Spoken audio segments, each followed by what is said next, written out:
एक बार की बात है, एक गरीब औरत थी जिसका नाम आयशा था।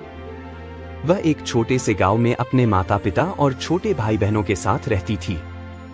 उसके पिता एक किसान थे, लेकिन खेत बहुत उपजाऊ नहीं था और वे अक्सर किसी तरह का गुजारा करते थे। आयशा एक बुद्धिमान और जिज्ञासु लड़की थी। वह अपने आसपास की दुनिया के बारे में जानना पसंद करती थी। वह एक वैज्ञानिक बनने का सपना देखती थी, लेकिन वह जानती थी कि अपने परिवार की वित्तीय स्थिति के कारण उसे अपना लक्ष्य हासिल करना मुश्किल होगा। एक दिन आयशा के पिता बीमार पड़ गए। वह काम करने में असमर्थ थे और परिवार की आय और भी कम हो गई। आयशा को अपने परिवार की मदद करने के लिए स्कूल छोड़ना पड़ा।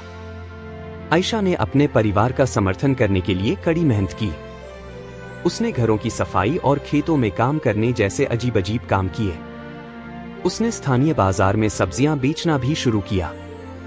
अपनी व्यस्त दिनचर्या के बावजूद आयशा ने वैज्ञानिक बनने के अपने सपने को कभी नहीं छोड़ा।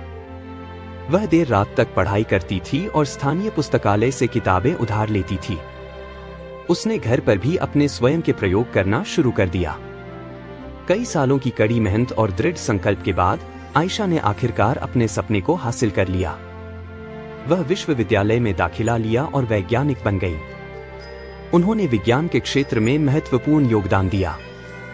आयशा की कहानी हम सभी के लिए एक प्रेरणा है। यह दिखाता है कि अगर हम अपने दिमाग में रखते हैं और अपने सपनों को कभी नहीं छोड़ते हैं, तो कुछ भी संभव है। यह भी दिखाता है कि हमारे जुनून का पालन करना महत्वपूर्ण है, भले ही यह मुश्किल हो। अगर यह वीडियो अच्छा लगे तो सब्सक्राइब करें, कमेंट में लिखें जय भोलेनाथ, ओम नमः शिवाय।